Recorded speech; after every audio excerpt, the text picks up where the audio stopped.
All right, guys, welcome to the first lesson of Chapter 3, which is 3.1. A couple of things. This booklet, if you are following along online, you have the opportunity to print it. Like last time, some of the notes and things that we'll look at will be in here. There's some extra practice and possibly a homework. If you want to print them out individually, if you want to print out all ahead of time, that's your choice. There are going to be a couple of these pages. I think online it should have the little numbering on the bottom because we remember to add numbers to them. But that should hopefully reference things. I have pulled up here that for this chapter worksheet, something I wanted to focus on that way nobody loses points for not turning in the appropriate amount of work. Once we know some of these properties, a lot of these ones here you can answer very quickly without much work, and I get that. Some of them you may need to show some work, so maybe you would still show work. But if I do not see clearly labeled, like question number 13, here's the algebra equation I set up and here's how I solved it, I am not going to give you credit for turning in that work, because too many of the last chapter worksheets, I'm not saying it's just online people, it's in-person people as well, a lot of them just gave me answers and didn't show a lot of work and I took points off. So if you don't want to lose points, I have to see the algebra equation and the solving you did for those type of problems. All right, with that being said, let's get right on into the lesson, but you have your new chapter worksheet. Remember, look at the date on your calendar. It will be, in fact, I'll just tell you, it's always the day before the test, but in this case, the test will be on the 30th on a Friday, so this would be due the day before on the 29th, a Thursday. And to not wait till the last day to ask questions or panic, try to finish it and get stuck, I want you to start working on it as soon as you can, right? So you might notice that you don't know the properties for this, so maybe you can't start it, but literally by mid next week, you should be able to answer most of this and should be working on it. All right, let's look at the lesson today. So I gave them a warm-up just because I want to keep solving things that have like x squareds in them and practice, also just to keep some vocabulary. So if you would like to try this out and follow along, it's good practice for the kind of math that we have to be able to do in our course. So hit pause on this video if you'd like to try this, otherwise I'll go over it. All right, so the vocab word here is it says that angle 1 and 2 are complementary. I know that complementary angles add together to make 90. What are these angles measures? Well, one of them is x squared plus 2x minus 5. One of them is 10x plus 10.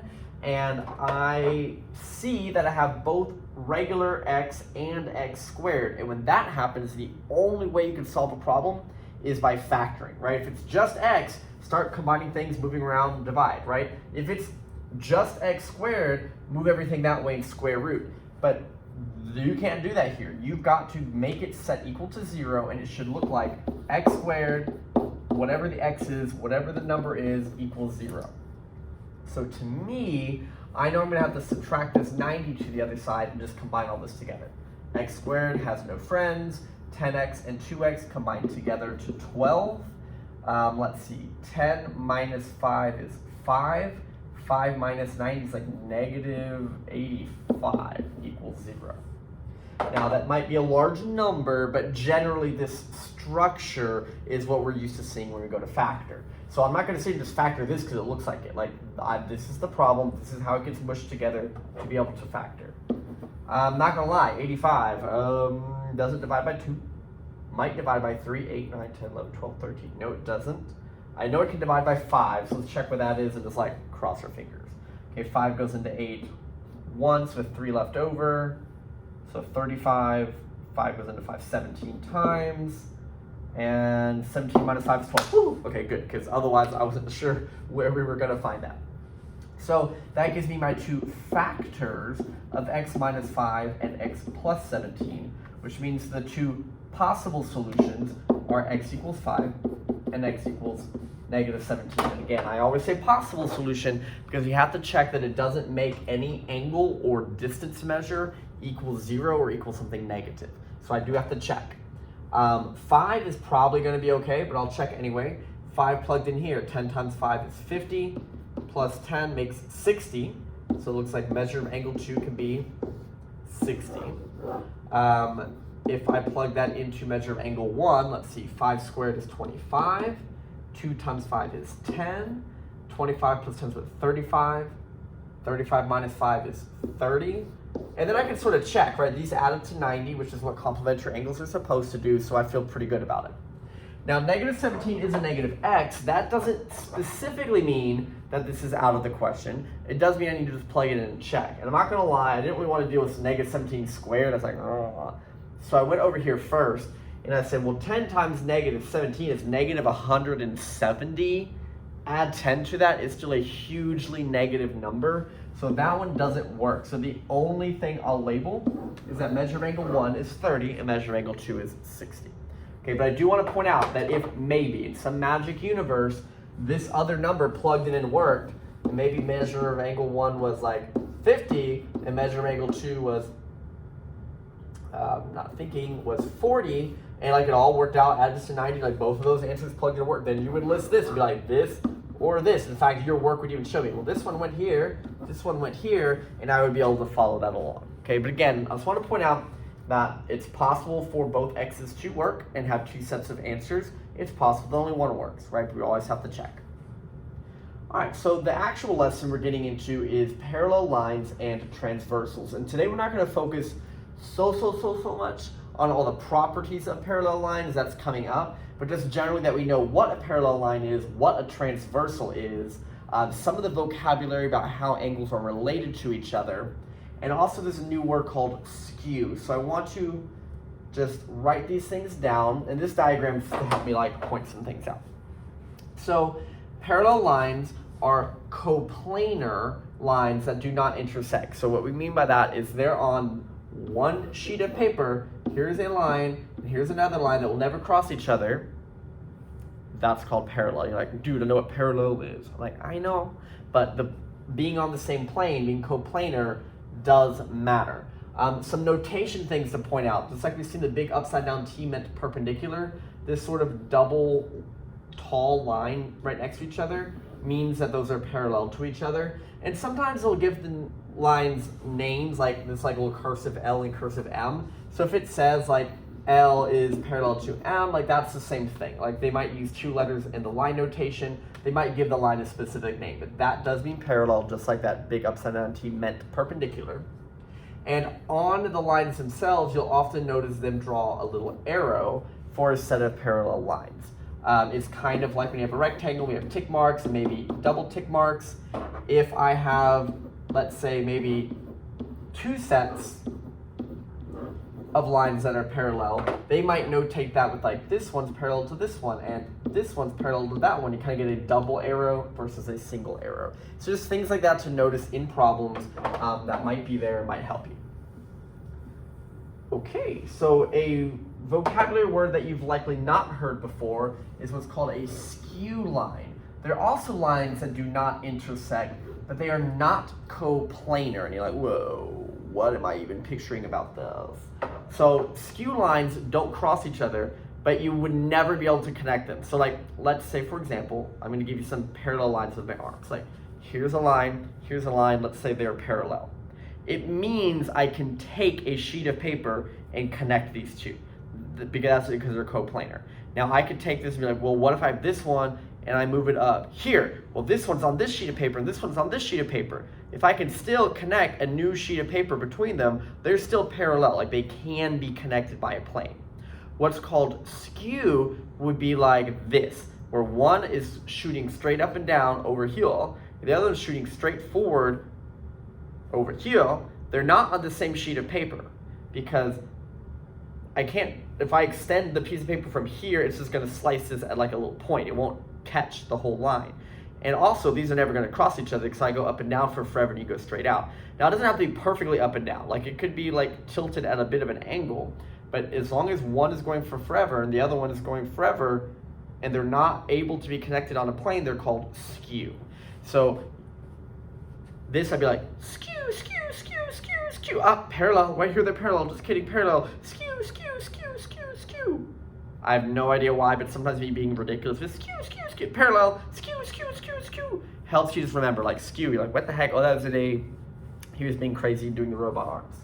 So, those are called skew. What's called a parallel plane is what it sounds like. It's when like two sheets of paper will never intersect each other. So if you have an infinite sheet of paper and an infinite sheet of paper, and they are always like this, they are considered parallel planes, just like you can have two parallel lines. And again, I definitely want to reiterate that if you have two lines, maybe in your head you're like, well, this one is on the wall and this one is on the other wall.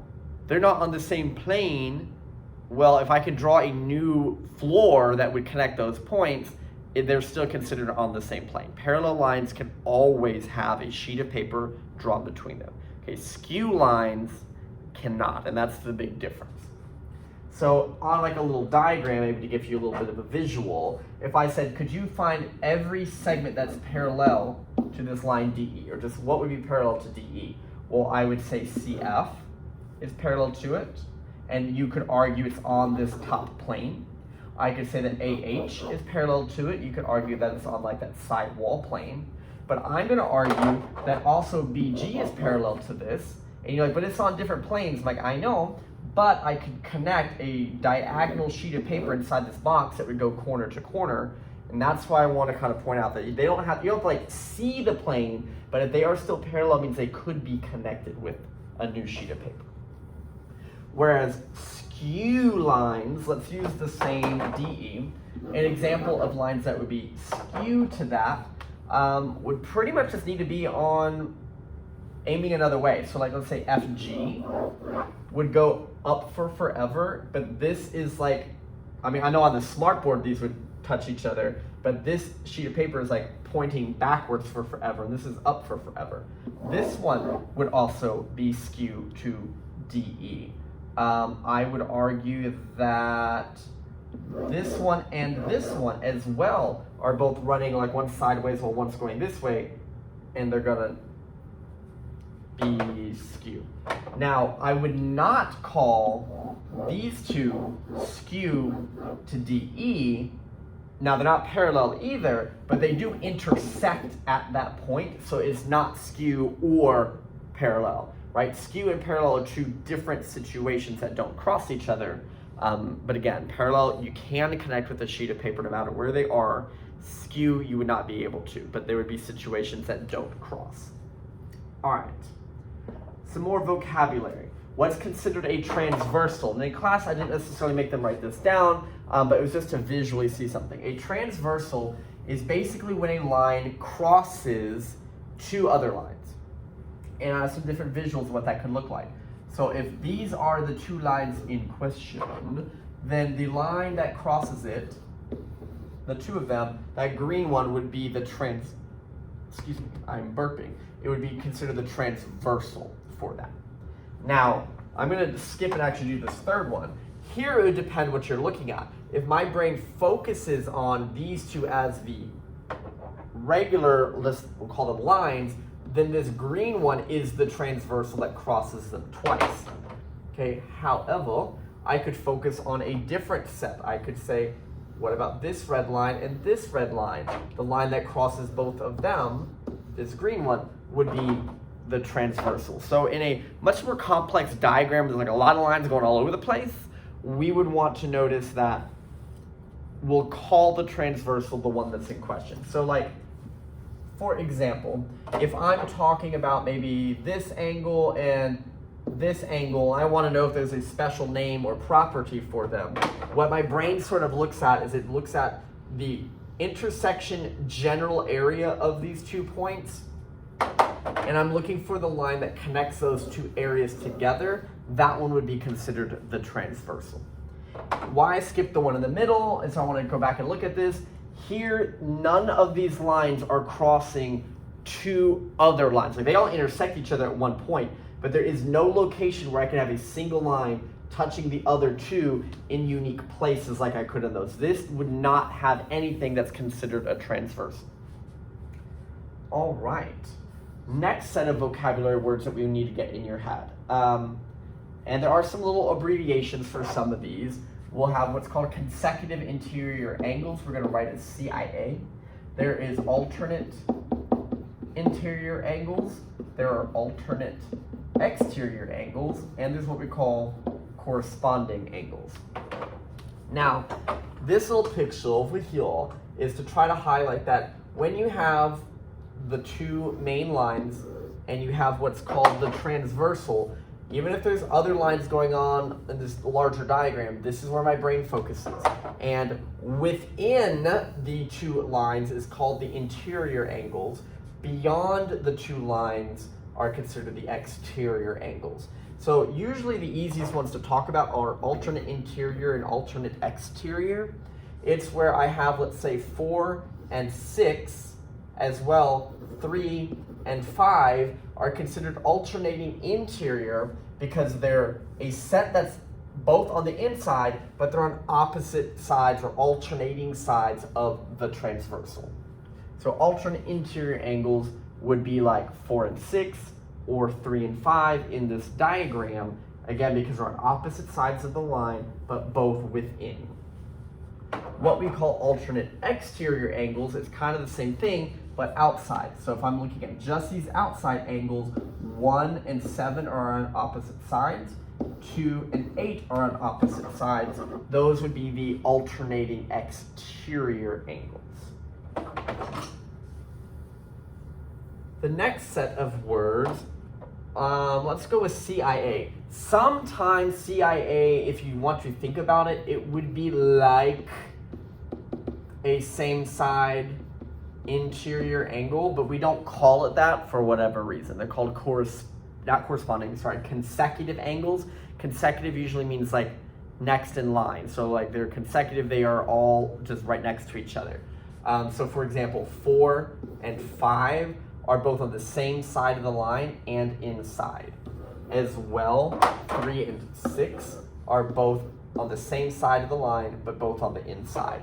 And I always make the joke because they're called consecutive interior angles, so they're CIA. I always think of like those like crime movies where it's like the detectives, they're both up against the same wall, they got their gun ready, and they're like nodding to each other, yeah, go for it, go ahead, yeah, go ahead. Like they're like both right next to each other on the same side of the wall. So I usually think of that for CIA, and if that helps you remember it, cool. Like I said, alternate interior and alternate exterior sort of makes sense to me.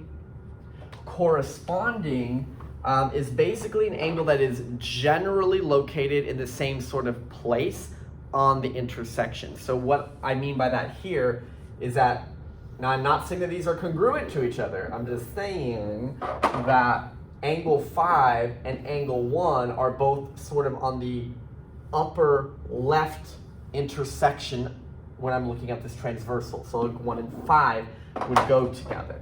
The one that's on the upper right and this one on the upper right with those two intersections, that would be one. And again, obviously there's 4 sets of those, so I'll just label one more, but this one's on the lower right with the lower right.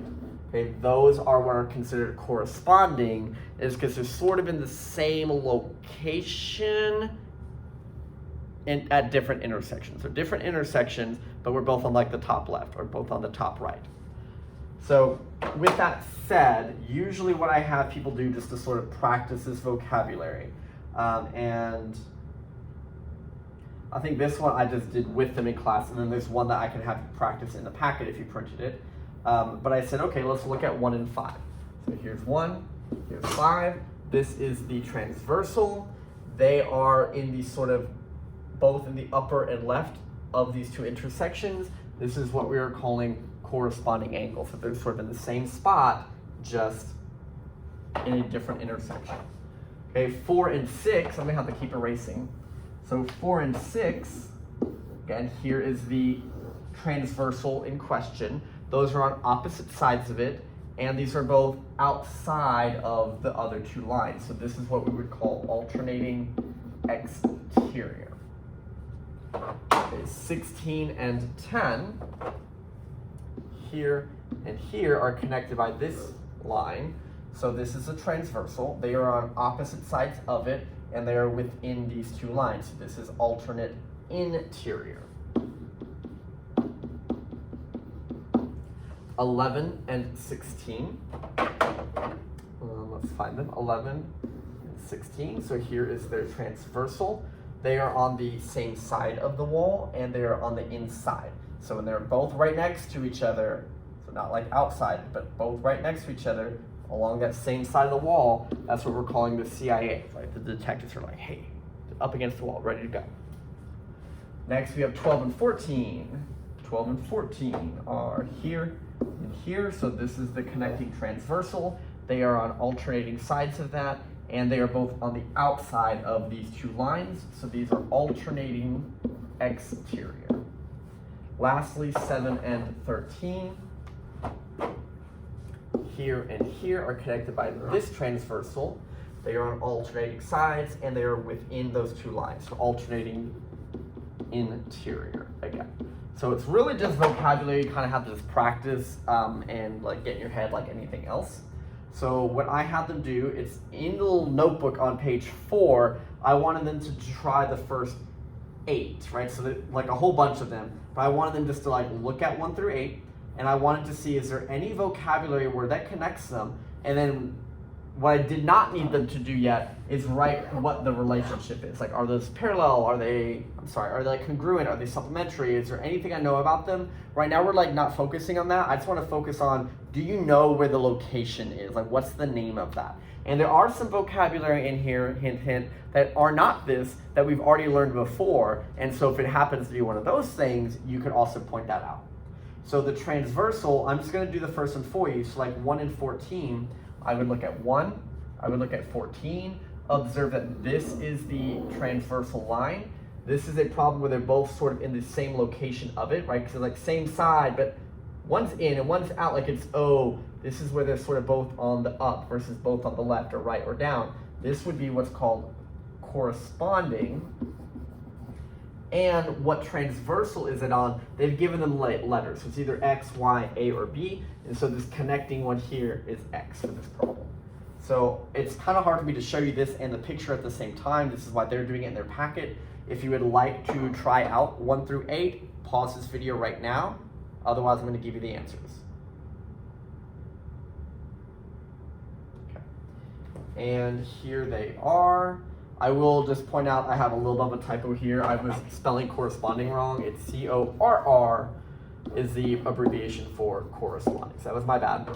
And just quickly, I know you're going to check your own work, but I just wanted to point out that there were 2, 6, and 8, where it was actually a vertical angle and a linear pair. And those are not along a transversal. They were just like where they are. So I just wanted to point that out if that threw you off. Otherwise, I'm hoping the rest of them you can kind of check your work and see why they are what they are.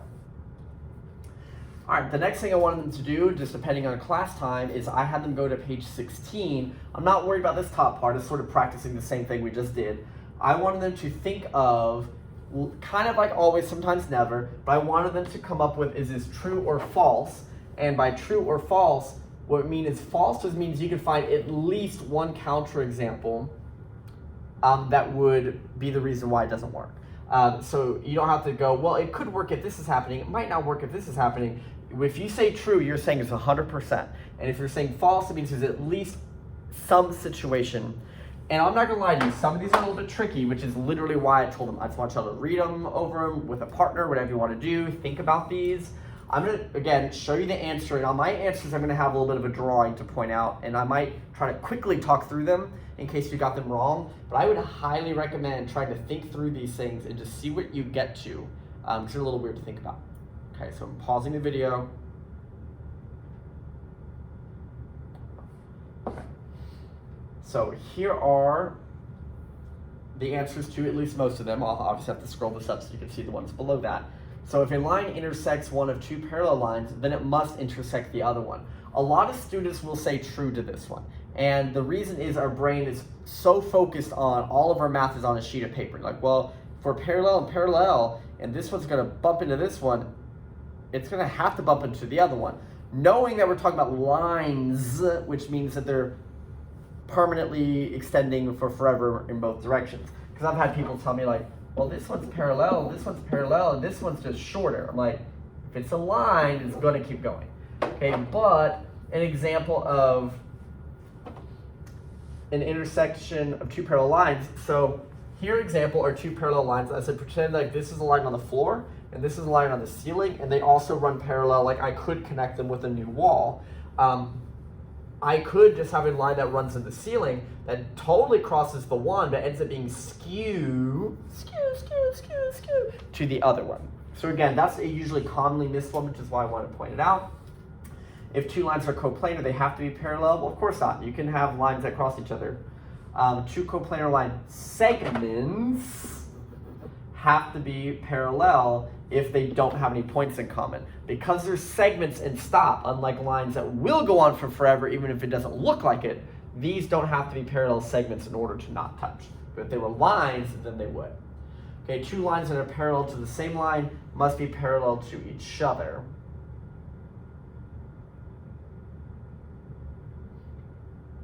Two lines parallel to the same line must be parallel to each other.